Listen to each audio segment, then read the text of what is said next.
Salut YouTube, tu t'apprêtes à regarder un échange que j'ai eu avec David qui est préparateur physique, préparateur mental, coach de CrossFit en Guadeloupe et qui a récemment terminé mon programme Bike Erg Endure. Et donc dans cette conversation, on parle du programme, de ses progrès, de ses challenges aussi avec la programmation et d'autres aspects. On a aussi eu de chouettes échanges autour du suivi des athlètes, de la perception, de la performance. Donc sans plus attendre, mon échange avec David. Salut David, tu m'entends? Oui, chef, j'entends bien et toi? Génial, Tu m'entends? très très bien, je te remercie, comment tu vas? Ça va, ça va? Ça va. Mieux que toi, je pense, parce que tu dois bosser comme un malade, hein. Écoute, ça on n'arrête pas, mais honnêtement ça va. Depuis le début de l'année, je me manage un petit peu mieux que ce que j'ai fait l'année dernière. Du coup, je me plains pas, je suis content, tout va bien. C'est vachement important, ça, hein. Ça, c'est pas Ouais. la morale, hein, mais tu le sais, c'est vachement important.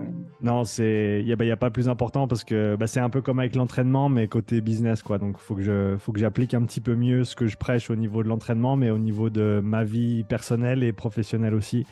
Donc, mais c'est des choses que, voilà, j'y prête beaucoup plus attention maintenant et ma femme m'aide énormément. Donc, on va dans le bon sens. Donc, ça, c'est cool. Tu m'étonnes. Tu sais, on a un dicton là en Guadeloupe qui dit qu'il n'y a pas de défunt travail, tu vois. Il y a des défunts pour les personnes, mais il n'y a pas de défunts pour le travail. Donc, C'est ça, euh, exactement. C'est bien dit en tout cas. Écoute, David, merci de prendre ce petit moment pour échanger du coup sur la prog endurance. ouais, Donc, donne-moi un peu le contexte déjà dans lequel tu étais avant de commencer la prog, et puis après on pourra parler un petit peu des détails. ça marche. Alors, je vais te donner le contexte d'abord physique. J'étais déconditionné. Je sortais de 2 mois et demi sans aucune activité physique, D'accord. dû à des problèmes au cervical et toute la ceinture scap, en fait. Mhm. Je pouvais rien faire, mais vraiment rien faire. D'accord. Sachant que déjà, j'ai un profil particulier puisque j'ai plusieurs hernies discales Mhm. qui font que je suis à mobilité réduite souvent, etc. Et voilà. Mais de l'autre côté, tu sais, bon, en tant que préparateur physique et préparateur pour les crossfitters, j'avais envie quand même de tester les trucs avant de donner, quoi. Tu vois, je suis toujours comme ça. Comme dit Coluche, je peux pas vendre une soupe si j'ai pas un échantillon sur moi, quoi. Tu vois, donc je me suis dit, bon, écoute, on verra ce que ça va donner. Mhm. En tant que... Alors, je suis spécialiste des préférences motrices, tu vois. D'accord, ouais. Et donc, en fait, je me disais qu'avec, en sachant toutes les possibilités de se positionner sur un vélo, j'aurais peut-être une façon de faire un peu, parce que le vélo me donne mal au dos dès la deuxième seconde. Mhm. De toute façon. De Ok, toute façon. d'accord, ouais. Euh, et en plus, j'ai commencé avant d'être préparateur physique. Enfin, en même temps, je suis préparateur mental depuis 2006. Je ne sais Mhm. plus combien de temps ça fait là. Mhm. Donc, je me disais, voilà, tu vas te concentrer, enfin, j'ai envie de dire tout le blabla, mais c'est du réel, quoi, tu vois. Je me suis dit. Et donc, je me suis lancé dans ça en me disant que si je fais 2, 3 semaines, au moins, j'aurais testé. Si mon dos me dit non, ben, ce sera tout, quoi. D'accord. Je serrai les dents, etc. Bon. Et puis voilà comment je me suis lancé dans ça, parce que tu sais, j'étais fan de physiologie et sciences du sport, sciences de l'entraînement. Et effectivement, en se mettant à jour, en regardant un peu ce qui se faisait, etc., je me suis dit, ben, ça, c'est une bonne opportunité pour moi Mhm. de tester quelque chose de nouveau, quoi. Mhm. Voilà, voilà. Super. Bah écoute, c'est cool. Et puis du coup, comment se sont passées les 2, 3 premières semaines vu que tu t'appréhendais peut-être un petit peu ça par rapport à ton dos? Mal, mal, mal. D'accord. Je sortais du vélo, j'arrivais pas à marcher.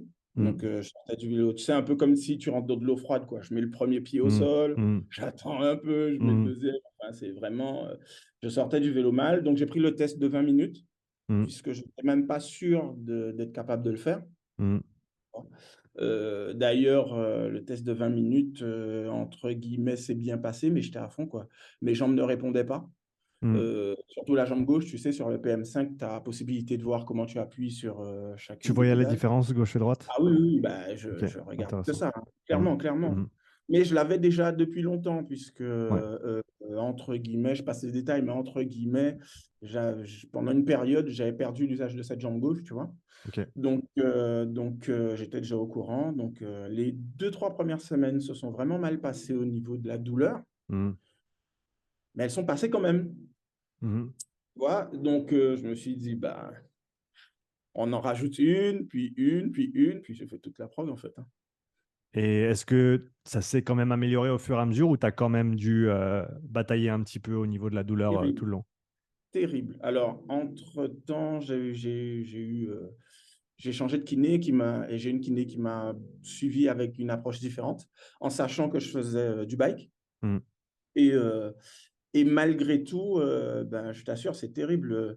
J'ai de moins en moins eu mal jusqu'à ne plus du tout avoir mal. Tu vois, c'est phénoménal, quoi. Donc, du coup, ben, tu rentres en confiance, tu plonges encore plus dans l'exercice, enfin, bon, bref. C'était à partir de quelle semaine où tu t'es vraiment senti bien et tu as commencé à ne plus avoir de douleur? Alors, ne plus avoir de douleur, c'était plutôt semaine 6. Plutôt Oh. semaine 6, ne plus avoir de douleur. Douleur supportable à partir de semaine 4, tu vois. Ne Donc plus c'était quand avoir de même douleur, ouais. bon, c'est quand même vachement encourageant. Et du coup, cette amélioration s'aligne avec ton changement de kiné et le type de suivi que tu as effectué. Tu sens que ça t'a beaucoup Exactement. aidé. Exactement. Hmm. Mais vraiment, d'ailleurs, j'ai commencé le bike en venant de changer de kiné, tu vois. Mhm. Mais vraiment, les exercices, enfin, l'approche, enfin, ça a vraiment tout collé, en fait. Ça a aligné les choses d'un point de vue biomécanique, j'ai envie de te dire. Mhm. Ok. Tu vois. Je savais comment. Tu sais, c'est des choses qui paraissent bêtes, mais auxquelles on ne pense pas. Je savais comment j'avais tendance à trop utiliser les ischios à droite. Alors, pas Mhm. les ischios, les adducteurs Mhm. à droite, tu vois, le fessier, fesse à gauche. Enfin, tu vois, je savais un peu comment, même sur la position des mains, comment je vois que j'ai soi-disant une bonne position, puis une mauvaise position. Mhm. Et comme je te dis, avec les préférences motrices, je me suis donné le choix de faire toutes les positions, tu sais, puisque les Mhm. préférences motrices, c'est entre guillemets terrien et aérien. Ça marche beaucoup sur un vélo, mais tu peux tout faire en fait. C'est juste une préférence. Donc, tu Mhm. vois, je me suis laissé la possibilité d'aller sur tout le spectre de terrien à aérien, sur les positions de main, les positions de jambes. Il y a une seule chose que je n'ai pas changé, c'est le setup de la selle. Ok. Le setup de la selle, je n'ai pas changé du tout parce que je sais que sur les jambes, la position aérienne me demande trop. Tu sais, en neurodynamique, ça m'étirait trop le nerf sciatique, etc. Mhm. Donc, ça, je n'ai pas changé. Mhm. Vraiment pas touché à ça. Et sur le guidon, ben, tu sais, sur un biker, tu peux avoir une, deux, trois, quatre positions différentes. Bon, j'en ai inventé 12, quoi, tu vois, symétrique, dissymétrique, enfin, ce que tu veux, tu vois, sans les mains, enfin, bon, bref. Mais ouais, j'ai fait pas mal de mon côté, mais malgré tout, ça ne garantissait pas que je n'ai aucune douleur. Et je t'assure, à partir de semaine 6, c'était le feu, quoi. C'était Bah vraiment le écoute, feu, quoi. c'est super à entendre. Moi-même ayant eu des soucis de dos et pendant de très longs mois, je sais ce que c'est et donc je peux comprendre ce que tu as ressenti et c'est une telle libération quand tu arrives à aller au-delà et de plus avoir ces douleurs, c'est vraiment cool à entendre. Donc du coup, ben, la prog, en parallèle avec de la kiné bien exécutée, t'a permis de sortir un peu de ces douleurs-là et du coup, comme tu l'as dit, malgré le fait que tu pensais peut-être même pas terminer le programme, de quand même aller au bout des 12 semaines. Mais clairement, et plus que ça, c'est pour ça que je te dis qu'il y a vraiment beaucoup de choses à dire sur ça. Bien plus que ça, parce que tu sais, c'est monostructurel, comme tu dis, mais c'est aussi monocyclique. C'est-à-dire que quel que soit l'endroit où tu mets ton pied sur la pédale et que tu appuies, tu as Mm, toujours le même cycle que tu mm, fais. Donc, que tu mettes ton pied à 9 heures, à midi, à 6 heures, ça ne change rien, tu vois. Et le cycle, entre guillemets, tu peux le faire d'une seule jambe, tu vois. Donc, même si j'avais une deuxième jambe à 40%, ça marchait quand même, tu mm, vois. mm, Et donc, je me concentrais sur cette jambe à 40% qui, finalement, au fur et à mesure du programme, est devenue, entre guillemets, prépondérante parce que j'appuyais plus dessus, bien sûr. Mais j'arrivais à appuyer plus dessus. mm. D'ailleurs, pour le test de 20 minutes, je ne réussissais pas à toucher les 90 RPM Ok, donc avec un c'était. drag factor de 50, hein. Ouais, ouais. Et donc ça, J'arrivais pas. C'était plus au niveau coordination où tu avais de la peine à l'exécuter Musculaire. rapidement? C'est ça, ouais. La commande n'arrivait pas jusque-là. Je n'étais pas D'accord. capable de faire ça. Même en moulinant, j'aurais pu mettre drag factor à -110. Je n'y arrivais pas. Tu vois, c'est Et ça, c'était au premier test ou au deuxième également? au premier. Au premier. Non, au deuxième, rien à voir. Ok, Rien à voir. parle-moi un peu du deuxième alors. Écoute, je vais te la faire à l'endroit. À partir de la 8e semaine, ça a basculé. Hmm, Tu sais, je sais que tu dis oui, à partir de la 8e semaine, on a des résultats. Mais ça, c'est des paroles. D'ailleurs, il faudra qu'on en revienne. Mais le job de préparateur physique, c'est un job d'escroc, en fait. Mais on va y revenir tout à l'heure. Mais quand tu dis à partir de 8 semaines, ben, je l'ai remarqué a posteriori. Je ne me suis pas dit, oui, ça d'accord. y est, c'est 8 semaines. Hmm, Sean, il a dit, moi, je suis en train de tester, je suis en train de recalculer tes trucs parce que j'ai beaucoup retravaillé la prog, en fait. Hein. hmm, J'ai fait beaucoup de changements, j'ai rajouté beaucoup de choses, enfin bon, bref. Mais à partir de la 8e semaine, écoute, vraiment, j'ai senti que c'était le feu, quoi. J'ai senti que c'était le feu, j'ai senti que je n'étais plus déconditionné, quoi. Et je hmm, n'étais même plus à la normale. Je me sentais en performance. hmm. Tu vois, d'ailleurs, je ne sais pas si tu te souviens, je t'ai alerté en te disant, mais Sean, je ne comprends pas. Pourtant, je respecte mes pourcentages de seuil, etc. Je Ouais. ne comprends pas, ça tourne, ça tourne, ça tourne. Hmm, Quand j'étais environ à RPE -2, quoi, ouais. de ce que la proc disait, tu vois. Hmm, Mais j'ai gardé le cap. Je me suis dit, attends, t'emballe pas, on verra. J'ai gardé le cap. Et donc, ben, à 12 semaines, je suis arrivé là ultra confiant. Donc, tous les savoir-faire mentaux qu'on peut planifier, etc., enfin, je les ai mis, tu sais, puisque euh, j'ai réussi, en tant que préparateur mental, j'ai réussi quelques années après, mais j'ai réussi à faire sur moi. Tu sais, c'est compliqué hein, hmm, de faire sur soi. De, à force de, j'ai fait de la formation aussi pour d'autres préparateurs mentaux, donc ça m'a donné des feedbacks sur moi-même, tu vois. hmm, Et donc, j'ai appliqué ça. J'ai bien verrouillé, comme je t'ai dit, en réétudiant le programme, j'ai bien verrouillé ce qu'il fallait. Donc, du coup, j'avais plus qu'à appuyer, quoi. Et je suis arrivé en ayant des watts qui correspondaient plus tout à fait au seuil. hmm. Mais c'est pas grave. À un moment, il faut bien que ça marche, hein, l'amélioration C'est et ça. les adaptations. Donc, pour te dire que, par exemple, sur les RPM, comme je te dis, j'arrivais à 80, 87, 88 en semaine 1. Hmm, Sur les tests, j'étais à 3 chiffres, quoi.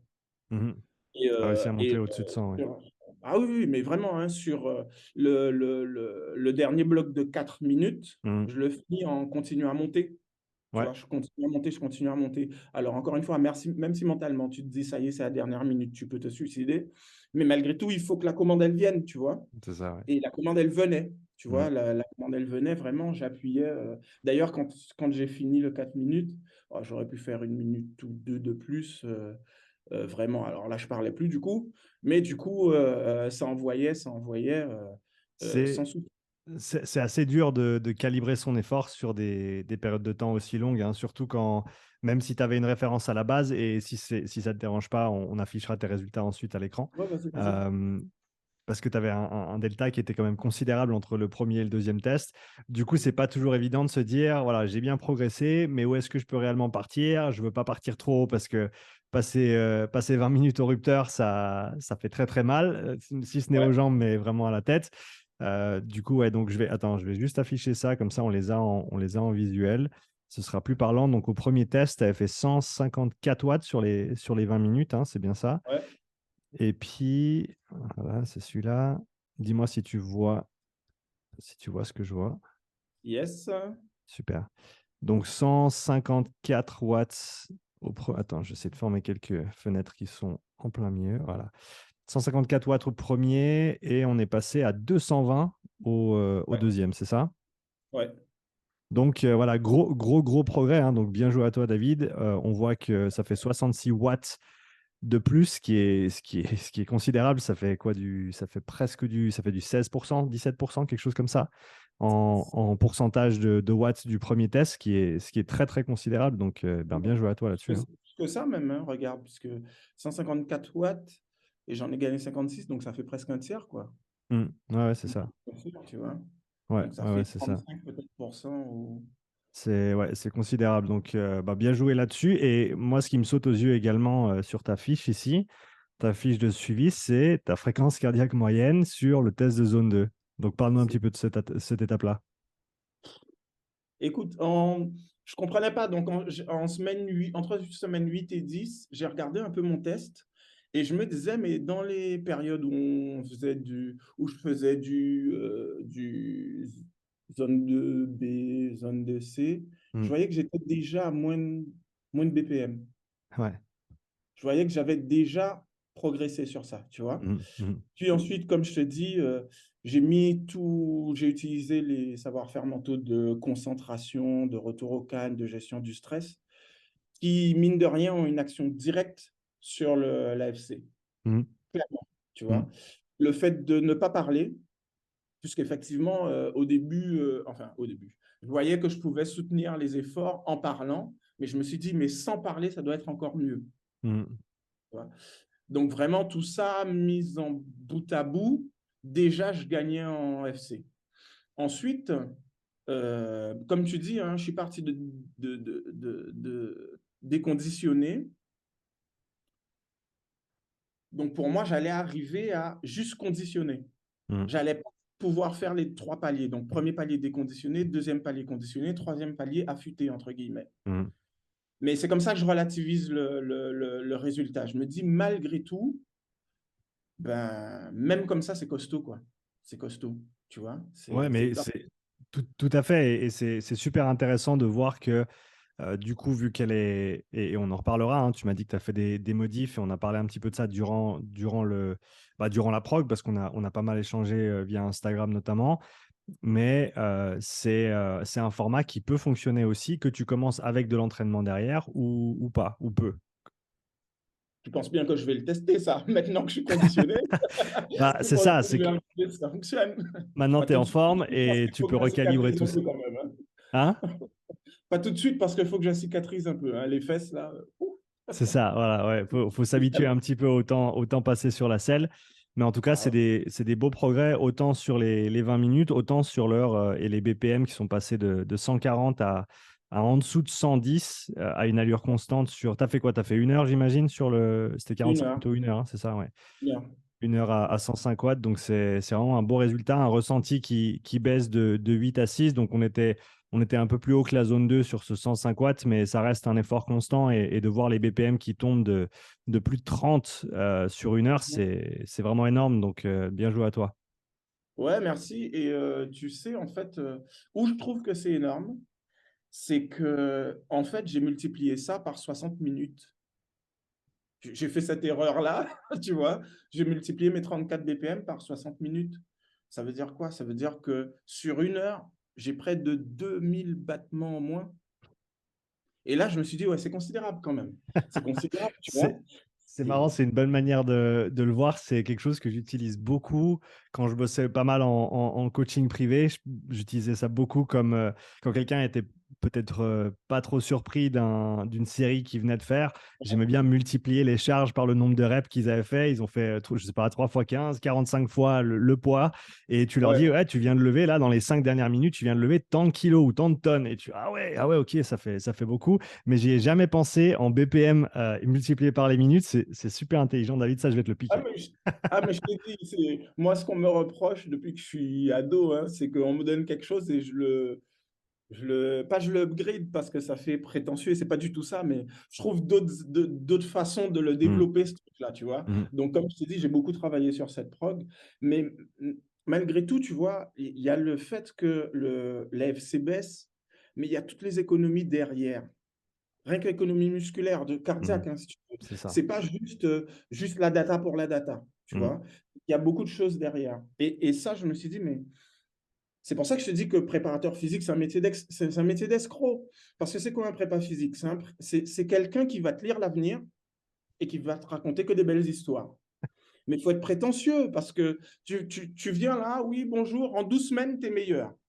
Mais tu es qui pour savoir que je suis meilleur en 12 semaines? mm, D'où tu sais ça? D'où tu tires ça? Tu vois? mm, Et tu vas dire, oui, selon mes calculs, le wattage, les BPM, les machins, les gna tu vas mettre des datas comme si la nature se fait par data, quoi. c'est C'est quoi ça. la différence entre 76 et 74 BPM? C'est quoi la différence entre 76 et 74 RPM, pardon? Mhm. C'est pas Mhm. grand-chose, tu vois. C'est d'ailleurs pour la nature, ça n'existe pas. Pour la nature, un truc à 89 degrés, c'est un angle droit, tu vois. Mhm. Donc je me dis, mais nous, on arrive là, je me mets dedans, hein, puisque je ne prépa physique. On arrive là et on dit aux gens, ouais, tu verras, dans 2 mois, dans 3 mois, tu seras comme ci, tu seras comme ça. C'est un pari sur l'avenir qu'on fait et on se fait payer pour raconter de belles histoires d'avenir. Tu vois ce C'est que je veux ça. dire? Et je pense que, alors je vais tout à fait dans dans ton sens, hein, et je pense qu'il faut ajouter à ça le fait que ben, plus tu gagnes en expérience et plus tu le vois survenir encore et encore, et plus tu peux raffiner justement ces prédictions de l'avenir. Par exemple, au début, j'aurais eu du mal à donner des chiffres un peu plus concrets, mais alors, dans ton cas, tu as augmenté de plus de 20% tes watts sur le test de 20 minutes, ce qui est largement en dessus de la moyenne, mais je pense que ton état de départ et du fait que tu étais déconditionné, comme tu l'as décrit, ça a bien sûr joué dans la balance. Euh, et maintenant, je pourrais dire que eh ben, pour la majorité des personnes, entre 5 et 15% d'amélioration, c'est ce que tu peux attendre. Ça reste quand même une grande fourchette. C'est pas rien.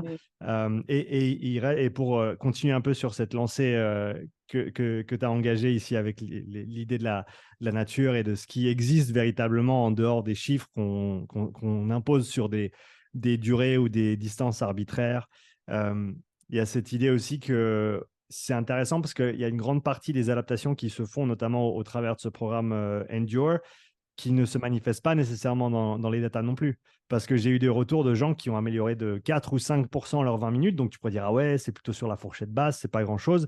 Mais derrière, qui me disent que leur ressenti sur du CrossFit, sur leur récupération, sur leur tolérance de charge sur la semaine, sur même les transitions entre différents exercices pendant un WOD, que ça fait toute la différence. Et ça, c'est très, très dur à quantifier au niveau des chiffres. Donc autant, oui, moi, j'aime bien utiliser les chiffres parce qu'il faut essayer, à mon avis, c'est intéressant d'essayer de quantifier les bonnes choses, mais les chiffres, un chiffre unique ne, n'illustrera jamais parfaitement les adaptations physiologiques parce qu'il y en a tellement et sur tellement de plans différents, et l'impact de ces dernières sur les performances, c'est, voilà, on peut en parler toute la journée.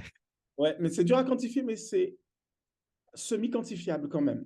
Tu Mm, vois, par exemple, quand je suis sorti du test des 20 minutes, je me suis demandé quel était mon état, pile en sortant, et quel était mon état 2 minutes après.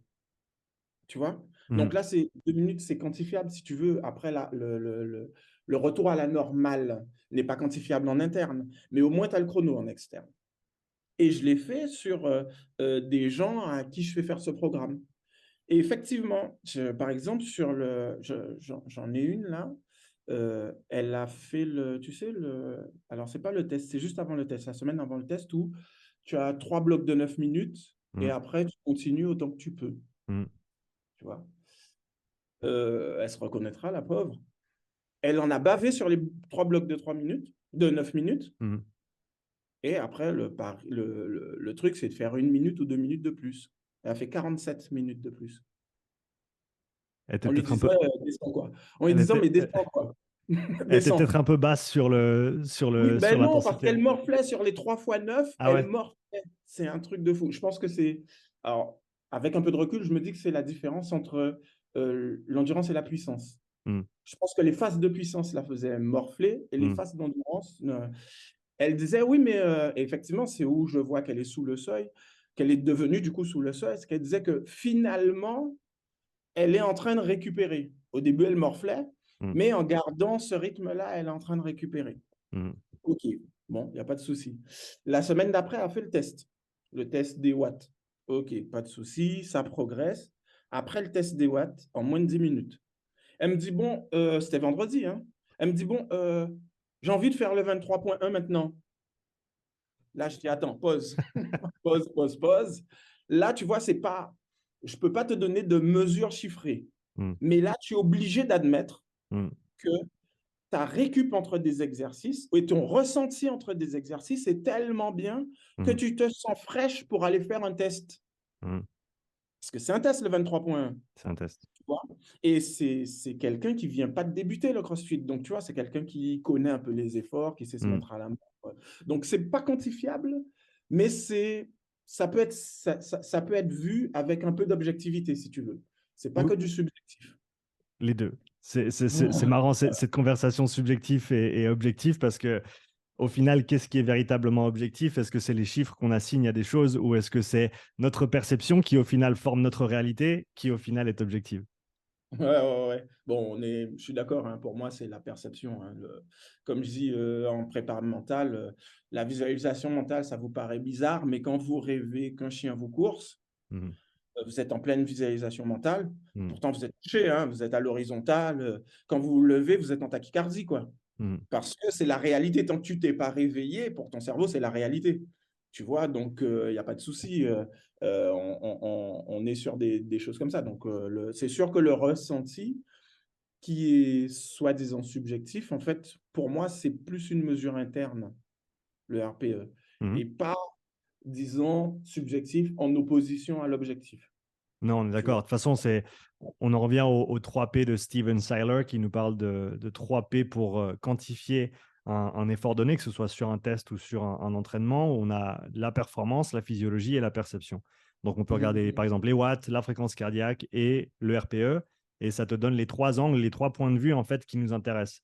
Et je Mhm. pense que quand tu ne regardes qu'une seule de ces mesures, eh ben, tu vas certainement manquer pas mal d'informations. Si tu as une opportunité d'en avoir au moins 2, voire 3, tu peux être beaucoup plus sûr, entre guillemets, de ce que tu mets en avant. C'est une des raisons pour lesquelles le RPE était noté à chaque séance pendant le programme, parce qu'il va, comme tu l'as dit, hein, il va y avoir des différences en termes de vitesse de progrès selon la personne.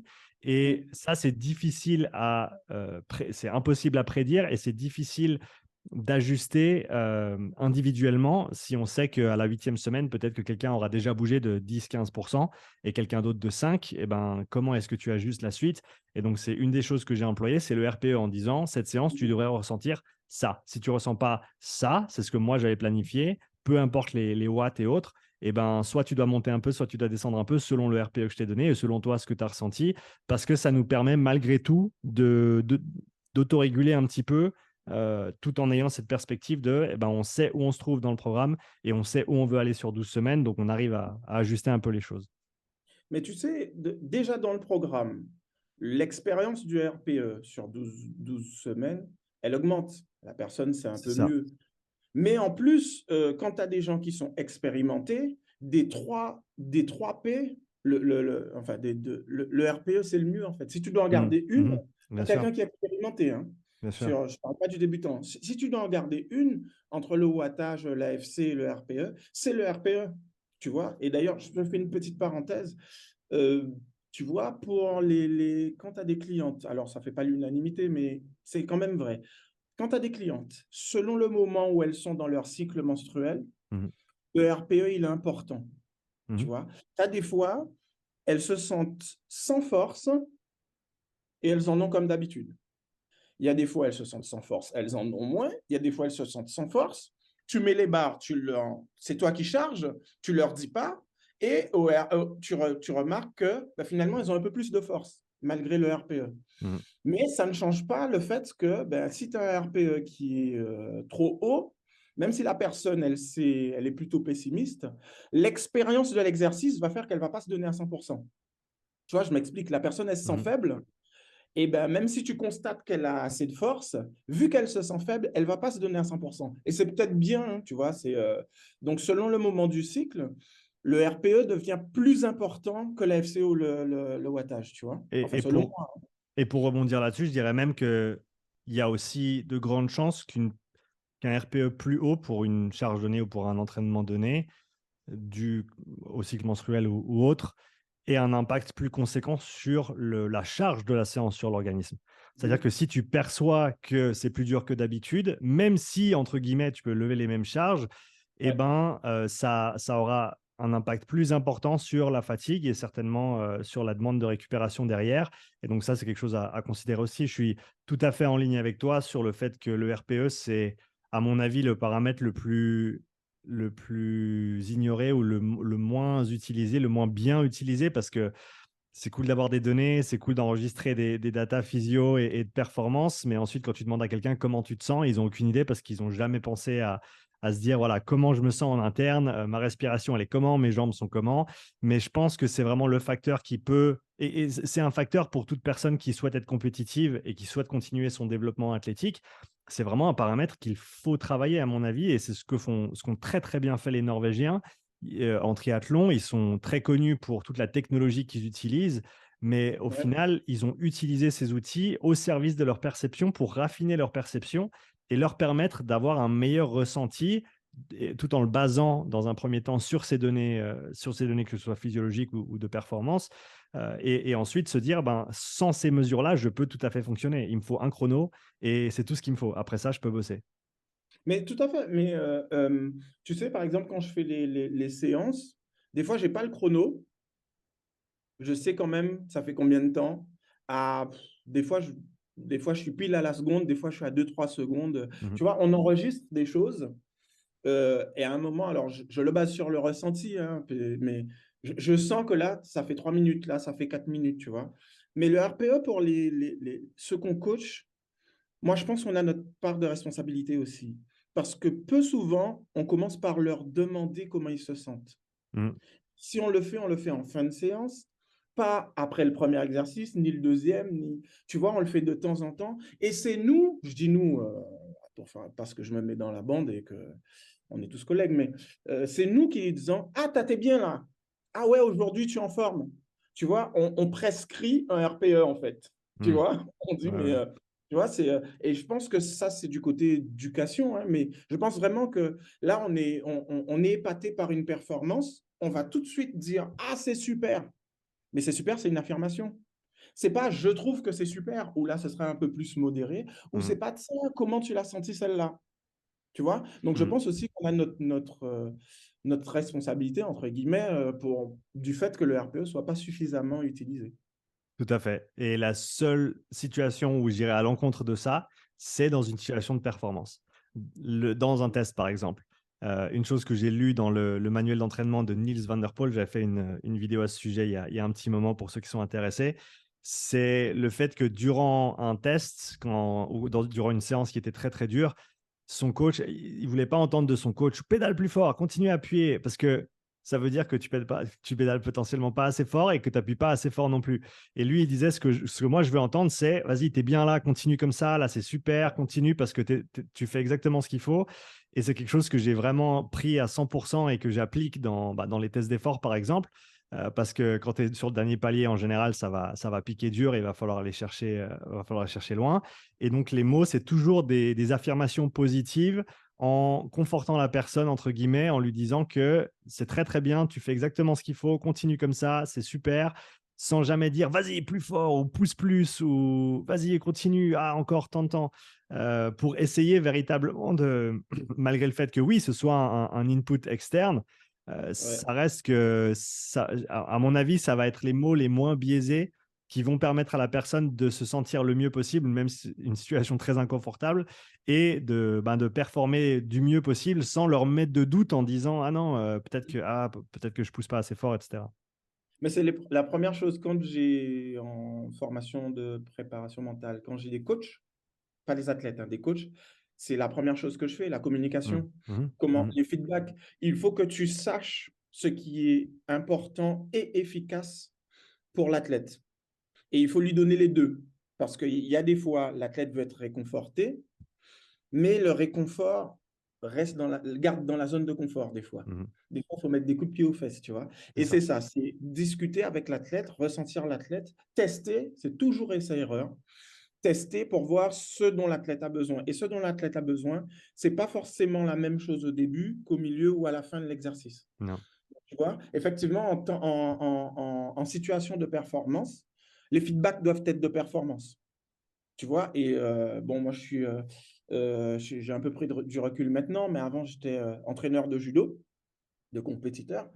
Et effectivement, quand tu vas dans des championnats de France première div ou championnats d'Europe, Coupe d'Europe, Coupe du Monde, Master, etc., tu as des profils, tu as une salle qui est bondée, etc. Tes feedbacks doivent être efficaces. Et j'ai des compétiteurs pour qui ça, c'est un feedback complet. Mhm. tu vois. Ouais, Mais à certains moments, tu c'est vois, ça. il y a des fois, il y a d'autres fois, ne rien dire, ben, ça permet de laisser l'athlète se recentrer sur lui-même. Tu vois, on pourra en parler des heures, mais Mais c'est ça, sûr que le RPE est vraiment transversal à plein de façons d'agir avec nos coachés. Donc, voilà. et le point que tu mets en avant sur la com, il est super intéressant à mon avis. Je pense qu'on sous-estime aussi l'importance de la communication et des compétences de communication en tant que coach, préparateur physique et entraîneur en général. Et comme tu l'as dit, chaque athlète va avoir son propre langage. Chaque athlète arrive avec un bagage, que ce soit personnel, professionnel et sportif. Et on doit savoir se morfondre. On doit être les caméléons, en fait. On doit être le Mhm. caméléon qui sait se morfondre et qui sait adapter la manière dont il parle à chaque athlète. Et en plus de ça, comprendre simplement, comme tu l'as dit, ce qui fonctionne et ce qui ne fonctionne pas, que ce soit au niveau de la communication ou au niveau même de l'entraînement. Je pense que ça, c'est un paramètre qui est négligé aussi. On se dit, ah ouais, moi j'arrive avec tout mon savoir, toutes mes connaissances et mon expérience, je vais simplement appliquer ce que j'ai appris à cette personne.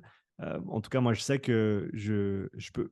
En gros, c'est binaire, c'est soit oui, soit non, et c'est la manière, c'est la raison pour laquelle j'ai soit des programmes que tu vas faire comme celui que tu as fait, soit si je fais du suivi individuel, c'est pas à l'opposé, mais ça va être véritablement, moi, ça va me prendre 2 à 3 mois pour comprendre déjà comment tu fonctionnes. Et ensuite, on va véritablement commencer le travail parce qu'il faut que je connaisse ta tolérance de charge, ta tolérance d'intensité, au niveau émotionnel, comment tu réagis quand tu es très fatigué, au niveau des décharges, comment on effectue tout ça. Et tu peux véritablement pas tester toutes ces choses-là sans avoir pris au moins 2 ou 3, voire 4 mois. Mais vraiment, c'est à ce moment-là que pour moi, le travail commence quand je suis en individuel. J'ai pas de perspective à 1 mois, 2 mois avec quelqu'un quand je commence. Et c'est aussi pour ça que je le fais très peu parce que ça prend, à mon avis, énormément de temps et d'investissement pour le faire à ce niveau-là. Donc, j'ai énormément de respect pour toutes les personnes qui font ça. Mais voilà, apprendre le langage de la personne et autant son langage verbal que non verbal et tout ce qui relate à l'entraînement, c'est extrêmement important. Tu vois, tu vois on dit souvent, toi aussi, hein, que les 2 premières minutes d'un effort ne sont pas représentatives. Hmm. Bah, les 2 premiers mois d'un accompagnement ne sont pas représentatifs. Tu vois, Bien dit mais ça. c'est clair, Ouais. hein. C'est clair, hein. Après, ce qui est difficile dans ce que tu viens de dire, c'est que même si tu prends 4 mois à découvrir l'athlète, des fois, l'athlète est en retard lui-même sur sa découverte à lui. Donc, quand tu vas essayer de récolter des infos en dialogue, des fois, lui-même, il ne sera pas capable de te répondre. Ouais. Tu Mais vois? c'est Donc, là c'est aussi normal. c'est à nous de les aider à essayer de mieux communiquer, de poser les bonnes questions, parce que je pense qu'on peut toujours Ouais. se pointer du doigt quand il y a quelque chose qui ne fonctionne pas en tant que coach, préparateur physique ou la personne qui encadre l'athlète, de se dire, OK, si j'obtiens pas les réponses que je recherche, le problème, c'est moi qui pose pas les bonnes questions, c'est moi qui ai mal formulé, ou c'est moi qui n'ai pas donné assez d'informations, d'éducation pour que l'athlète sache comment me faire des retours. Bien sûr, j'ai un crossfitter qui me disait, ils s'entraînent principalement seuls. Et je lui disais, mais tu serais sûrement mieux avec un coach, puisqu'il n'a pas de retour. Tu sais, même si tu te filmes, c'est toi Mhm. qui regardes. Mhm. Tu n'as rien de contradictoire, tu n'as rien de subjectivement différent. Enfin, tu n'as rien en fait. Mhm. Finalement, tu te Mhm. regardes, tu fais, puis tu te regardes, quoi. Et quand tu fais en pensant au fait que tu te filmes aussi, tu vois. Et il me disait, ouais, mais de temps en temps, je vois un coach ou deux de temps en temps, mais tu vois, par exemple, oh, je suis fatigué, j'ai pas envie de faire ça, ou machin, et les gens me disent, bon, ben, laisse tomber, de toute façon, tu es de bon niveau. Et il me dit, moi, c'est pas ça qu'il me faut, en fait. Il me Mhm. dit, mais moi, il me faut qu'on me crie dessus, qu'on me dise, non, tu es fatigué, il n'y a pas de fatigué, tu avances, tu vois. C'est...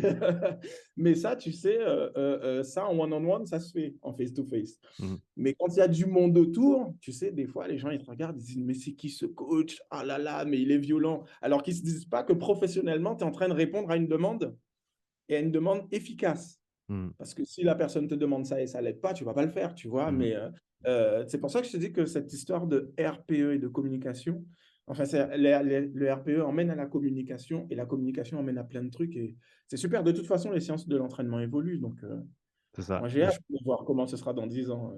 Il y a le bouquin de Alex Hutchinson qui s'appelle Endure d'ailleurs en anglais, qui est très parlant à ce niveau-là, sans mauvais jeu de mots, qui met vraiment en avant l'importance de l'aspect psychologique et de la perception sur la performance en elle-même. C'est pour ceux qui souhaitent aller un peu plus loin, c'est extrêmement intéressant. Du coup, pour retourner pour revenir sur le programme un petit peu, euh, quelle a été ta séance préférée et quelle a été la séance que tu as le moins aimée? La séance que j'ai le moins aimée, c'est, alors je te dis à la louche, semaine 1, semaine 2, Hmm, où j'étais trop sur les data, hmm, sur la programmation du Earth Data, alors je te dis ça avec du recul parce que du coup, ça m'a mis du temps à faire ce que je faisais d'habitude, c'est comprendre la logique interne du truc hmm, et pas rester sur les datas. hmm, Mais je voulais tellement bien tester, tellement être précis ça c'est a posteriori. Tant et si bien que ça a clashé semaine 8 ou 9, je sais plus, où la synchronisation des différents intervalles hmm, fait que ça fausse la data d'après. hmm. À un moment, j'ai eu 2 minutes de synchronisation. Et je crois que c'était sur un over-under ou un truc comme ça, où D'accord. c'était 2 minutes de under pour passer à une. Donc j'avais perdu les. Ça m'a cassé les pieds, ça m'a cassé les pieds, ça m'a cassé les pieds. Et là, je me disais, mais je ne peux pas recommencer. Ce Hmm, serait faux. hmm, Tu vois, et ça, j'ai vraiment pas aimé et ça a été la meilleure des choses.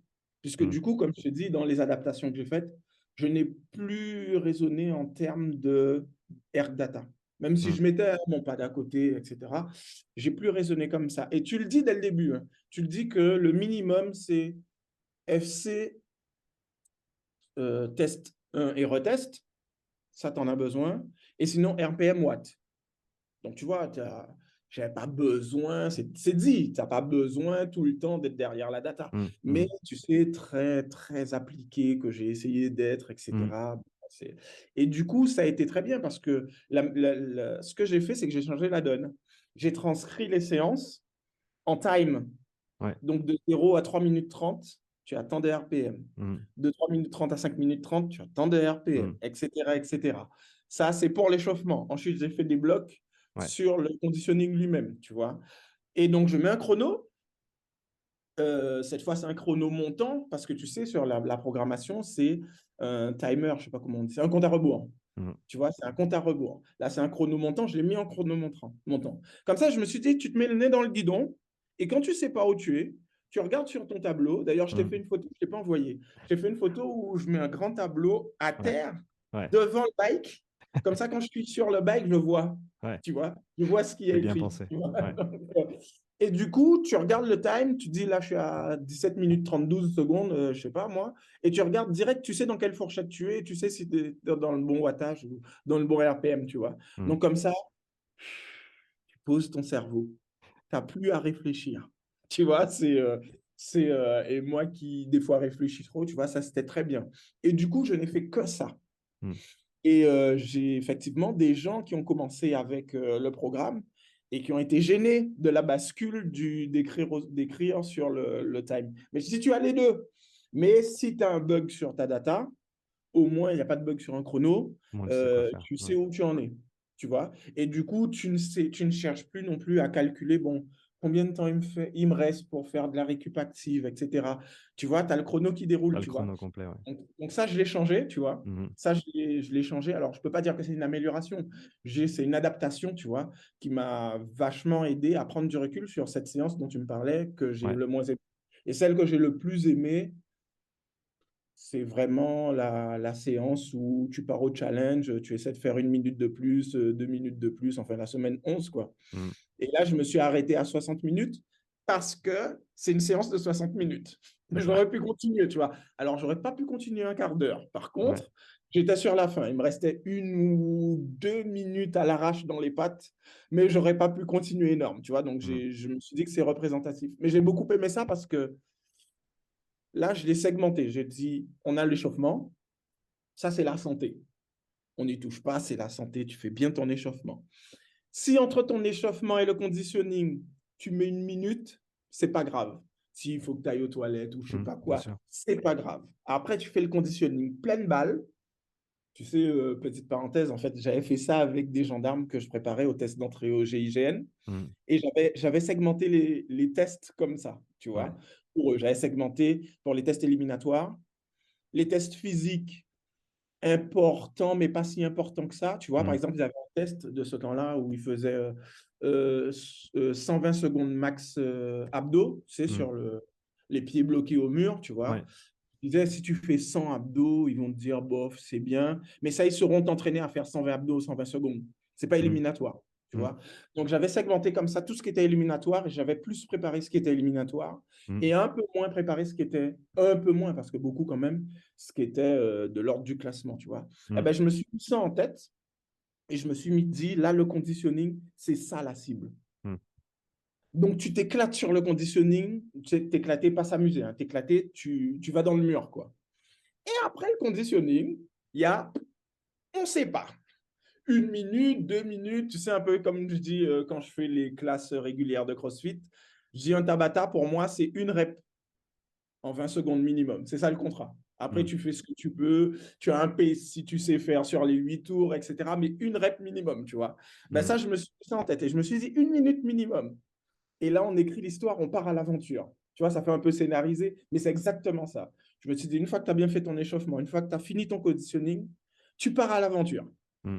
Là, l'aventure, bah, t'es chasseur, quoi. Tu vas chercher chaque minute, quoi. C'est-à-dire Ouais. 2 minutes, attends, viens voir la troisième. 3 minutes, attends, je m'en fiche, viens voir la quatrième. Et une de plus, et une de plus, et une de plus. Tu sais, tu les prends one by one, tu vois. Mm. Une de plus, une de plus. Et ça, je me suis éclaté sur ça. Je me suis vraiment régalé sur ça, tu vois. Ouais, je pense que ça change un peu ça change pas mal du format des autres séances qui sont très, ben, c'est cadré, tu as tant de minutes à faire, à tant de watts ou à tel RPE si tu dois ajuster un petit peu. Et au final, cette séance, ça laisse le champ ouvert à aller un petit peu plus loin. Mais largement. Et c'est même pas aller un peu plus loin seulement. C'est qu'à un moment, même si tu es dans la semaine avant les tests, bah tu regardes, tu constates que tu as progressé en fait. Mm, Donc regarde vraiment, n'attends pas les tests, regarde vraiment que tu as progressé, tu vois. mm, C'est vachement intéressant, tu vois, ce format-là. Et puis, comme tu dis, c'est un peu libérateur aussi d'un point de vue psychologique. Si mm, tu le prends comme ça, si tu te dis, mais j'ai fini le conditioning, il faut que je rajoute 1 minute, etc. Là, par contre, je cadre tout de suite, tu vois. Je dis que c'est ouais. pas comme ça qu'il faut le prendre. Parce qu'effectivement, des gens peuvent dire, c'est déjà difficile.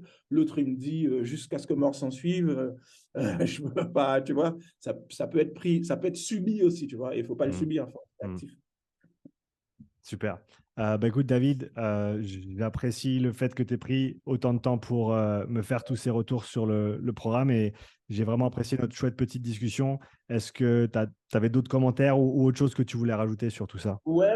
Je voulais te dire que je suis assez curieux de savoir la différence entre le bike avec des chaussures normales, avec des pédales automatiques et des chaussures automatiques.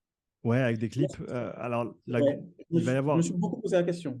il va y avoir une différence au niveau du recrutement, au niveau musculaire, donc, parce que Ouais. tu vas être beaucoup plus en chaîne poste, chose qui n'est pas le cas avec des pédales normales. Après, voilà, si tu te forces à pédaler un petit peu différemment et à tirer, tu vas pouvoir, dans une certaine mesure, aller chercher un peu plus de chaîne poste. Mais je dirais que pour les personnes qui ne sont pas entraînées à faire ça, donc on va dire pour les non-cyclistes, c'est peut-être pas le plus pertinent. C'est des choses que j'ai pas encore testées, mais qui, à mon avis, sont très intéressantes de voir justement ce changement de pédalage et de point focal sur le pédalage quand tu as des clips, de façon à pouvoir décider est-ce que je vais plutôt pousser en antérieur ou en postérieur et de pouvoir potentiellement récupérer un petit peu sur certaines intensités de travail. Mm. Je suis sûr que c'est quelque chose qui se fait pas mal dans le cyclisme où voilà, si tu es très très fatigué, je sais pas, après une montée, tu vas peut-être vouloir tirer un petit peu plus que tu ne vas vouloir pousser. Donc, il va de toute façon y avoir un impact dessus. Et ce que je dis en général par rapport à ça, c'est que si tu as l'habitude de bosser avec des clips, bosse avec des clips, ou si tu as envie de t'entraîner avec des clips, il n'y a pas de problème, vas-y.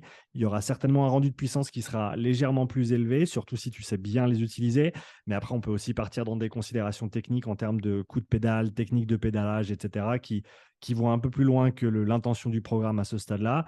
Mais je dirais que ça va avoir un impact sur les perfs, même si c'est léger. Ça va avoir un impact sur le recrutement musculaire, mais ça peut ça peut tout à fait être fait et mis en place, tant bien même que ça ait du sens par rapport à ta discipline. Voilà, si tu es en CrossFit, eh ben à moins qu'on revoie un critérium aux Games, on va rarement avoir des clips sur les pédales.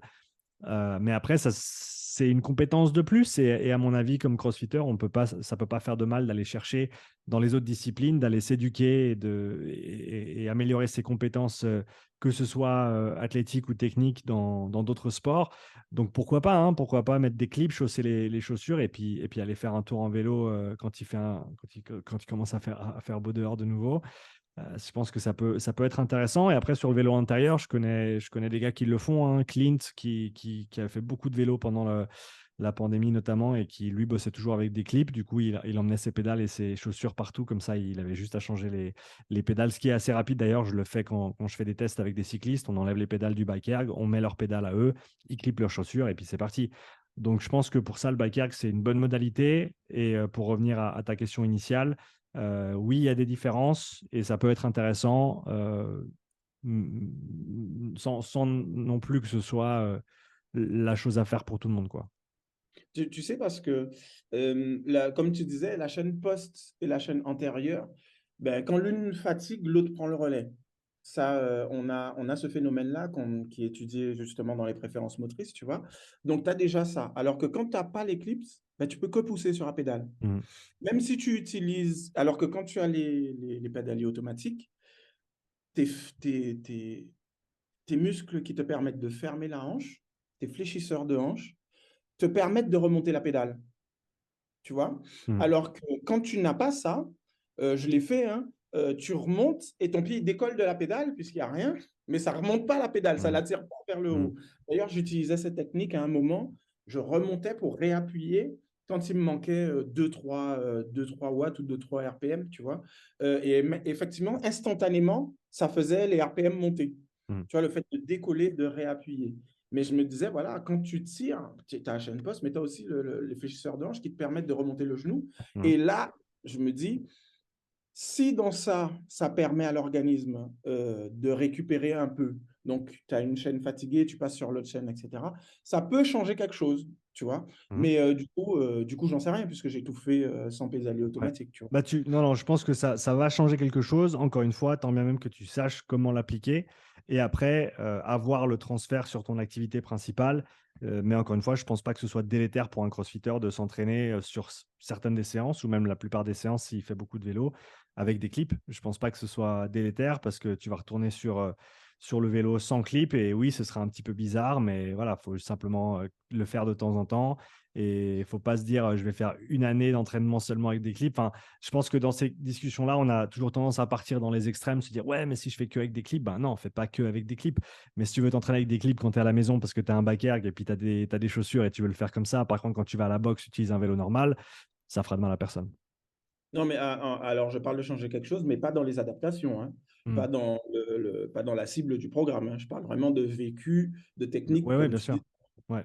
Et il y a une autre chose que je me demandais, c'est comment tu fais pour évaluer, alors évaluer quand tu écris un programme ou quand tu fais faire le programme, comment tu fais pour évaluer la notion de stretch cardiaque? Ça, il faut un outil qui coûte à peu près 20 000 francs, qui te permet du coup d'avoir le stroke volume, donc le volume d'éjection systolique, et de le Ouais. mesurer en temps réel. Il y a potentiellement un outil qui arrive sur le marché qui va être très très accessible, qui, il semblerait, te permettrait de faire ça au travers d'autres paramètres, qui n'est pas encore disponible. Alors l'outil n'est pas encore dispo et la fonctionnalité dont je parle ne sera pas disponible avant un bon moment parce que ça pour l'instant ils vont le laisser de côté. J'en parlerai un peu plus quand l'outil sera dispo. Donc il y aura potentiellement quelque chose à faire de ce côté-là, mais jusqu'ici, ça reste quelque chose de très, très difficile à quantifier sans outils de laboratoire. Et donc, c'est difficile de dire, parce que de toute façon, c'est jamais qu'un seul truc, c'est plein de trucs en même temps, mais comment faire la part des choses entre, voilà, est-ce que ta fréquence cardiaque a baissé à 105 watts dû à une augmentation de l'hypertrophie excentrique de ton ventricule gauche, donc à une amélioration, on va dire, de ton efficience cardiaque à proprement parler. Est-ce que c'est du fait d'une capillarisation au niveau musculaire, ce qui va Mm. engendrer une économie de sang pour une intensité donnée? Ça, les études, elles ont été faites. Et en gros, quand tu as plus de capillaires, tu as besoin de moins de sang pour la même intensité de travail. C'est-à-dire que ton cœur va devoir travailler moins dur vu que ton muscle peut utiliser plus d'oxygène dans le sang qu'il a à disposition. Et donc, on aura besoin de moins. Et donc, la question, c'est toujours, voilà, laquelle des deux? C'est de toute façon les deux. Mais après, comment faire la part des choses? Est-ce que c'est 80-20? Est-ce que c'est 50-50? Est-ce que c'est 100-0? Il y a vraiment pas de moyen de savoir sans mesure très, très invasive. Donc, malheureusement, à ce stade, c'est difficile de faire la part des choses. Parce que tu vois, ça remonte à longtemps, hein, près de 25 ans. J'intégrais une filière d'accès à haut niveau en judo et je suis allé voir le cardiologue et il m'a dit mais que je pompe pas assez de sang, quoi. Que j'ai les parois du cœur bien musclées, donc bien Mmh. épaisses. Du Mmh. coup, ça réduit le volume. Et là, quand je vois, 25 ans après, hein, tu as vu, c'est long, hein, mais quand je vois comment j'ai perdu en BPM, Mmh. je me dis, il y a forcément, enfin, c'est pas, il y a forcément, il y a du stretching cardiaque qui a été fait et qui a été efficace, mais du Mmh. coup, le mesurer, je me disais, comment tu fais pour, comme je le disais tout à l'heure, prédire Mmh. que le volume va augmenter? Tu vois, comment tu fais pour prédire et même le doser si c'est faisable? Je me Ça, disais, c'est quelque chose qui va être très, très dur. Et même les études qui sont faites à ce sujet-là, elles sont vraiment pas concluantes dans le sens où tu as tellement de facteurs. Tu as le facteur génétique, tu as le facteur passé athlétique de la personne. Mais c'est clair que si on parle d'hypertrophie du ventricule gauche, c'est des choses qui vont se faire sur des périodes de temps très, très longues, donc des mois et des années. La capillarisation, d'après ce que je comprends, ça peut survenir un peu plus rapidement que ça quand même. Donc, c'est pour ça qu'à mon avis, après 4 à 8 semaines, tu commences à sentir les premières adaptations, notamment pour les gens qui n'ont jamais fait de basse intensité ou qui n'en incluent pas et qui commencent à le faire. Je pense qu'il y a un paramètre là-dessus qui est intéressant. Mais après, encore une fois, voilà, c'est très, très dur de chiffrer ces choses-là sans avoir de mesures directes. Et encore une fois, les mesures directes, elles sont extrêmement difficiles à effectuer. Mais je pense que voilà, faut dire, ce genre de travail va améliorer ton économie cardiaque via un développement cardiovasculaire, mais également capillaire. Je pense que tout ça est juste, mais après, les proportions vont être quasi impossibles à déterminer. Et un dernier truc que je voulais te dire, c'est que je ne Mm. suis pas du tout spécialiste, hein, mais j'ai remarqué que en faisant prendre conscience de la respiration, en demandant un peu plus de technique respiratoire, Mm. le programme, il est encore plus efficace. Mhm. Bon, Ouais. mais c'est vraiment, alors c'est pas une injonction que je te fais, mais si à ça, tu greffes quelques pistes ou quelques informations sur la respiration, tu vois, et un bout d'entraînement respiratoire, ce programme-là, il sera vraiment encore plus important en termes de réussite. Forcément, Ouais. puisque les gens arrivent sur un bike. En général, les gens, moi, je déteste ça, tu vois, donc je ne sais pas respirer sur un bike. Et en même temps, ben, il a bien fallu le faire, tu vois. Mm. Moi, je l'ai pris du côté de la préparation mentale et du fait que la respiration calme le niveau de stress, etc. Mhm. Mais d'un point de vue d'entraînement respiratoire même, si dans une mise à jour, tu rajoutes 2-3 billes sur ça, ça sera monstrueux. Ça sera Bah, monstrueux. c'est ce que j'aborde dans ma prog respiratoire, du coup, qui est dédiée exclusivement à ça et à l'entraînement avec le Breathe Way Better. Donc, comme tu l'as dit, c'est pas quelque chose que j'ai inclus directement dans ce programme, mais c'est clair que pour revenir à une des discussions précédentes sur la perception, la respiration est une des seules manières qu'on a de manipuler notre état interne au niveau nerveux et de manipuler notre perception aussi. On sait que notre fréquence respiratoire est hautement couplée à notre perception de l'effort, c'est-à-dire que si tu respires plus vite, ça va te paraître plus difficile. Et donc, si tu peux contrôler ça, te calmer un petit peu et avoir voilà, simplement plus de présence au niveau respiratoire, ça aura invariablement un impact au niveau de ta perception de l'effort et donc indirectement au niveau de tes performances. Et ça, c'est quelque chose que je vais continuer à étudier et que je développerai dans une formation future sur le système respiratoire. Mais voilà, pour ceux qui veulent en apprendre plus là-dessus, il y a déjà mon programme d'entraînement respiratoire qui va assez loin là-dedans, mais j'apprécie le fait que tu l'aies mentionné dans le cadre de ce programme. Je pense que ça peut tout à fait être complémentaire.